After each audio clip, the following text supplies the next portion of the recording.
New tonight, the preliminary investigation describes in greater detail what happened moments before a Raleigh police officer shot and killed 24-year-old Denkins. Good evening, I'm Sean Maroney. And I'm Sharon Tazwell. Since first receiving the autopsy and 5-day police report late this afternoon, our team has been digging more into the initial findings and getting feedback to it all. Our coverage starts with CBS North Carolina reporter Amy Cutler walking us through what happened on Monday afternoon. Amy. Sharon, this is a copy of that preliminary report, and it reveals that Denkins had a handgun on him and that it was during the struggle with that police officer that he was shot.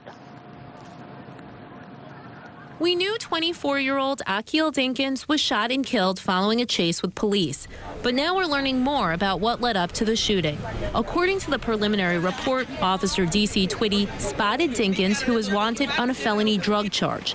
Denkins fled. As they approached a second fence, authorities say Denkins stopped. That's when the officer attempted to make the arrest. A struggle followed. Officer Twitty telling authorities Denkins reached for a handgun that was in his waistband and that he moved it toward the officer. That's when Twitty says he fired. But according to the preliminary report, that didn't stop Denkins. Instead, he continued to move toward his gun and was able to make contact with Twitty's firearm. The officer saying he feared Denkins would shoot him or take his weapon. That's when investigators say he stepped back and fired. But this is still very much an open investigation. Wake County District Attorney Lauren Freeman reminding us that this is just the preliminary report. Late this afternoon, we also received the preliminary autopsy results.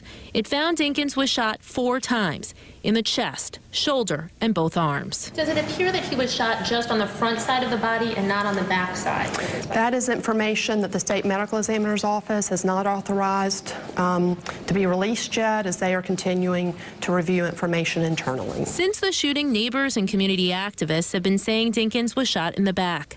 The DA explaining that it doesn't appear anyone actually saw the struggle and that they don't have any video of the incident.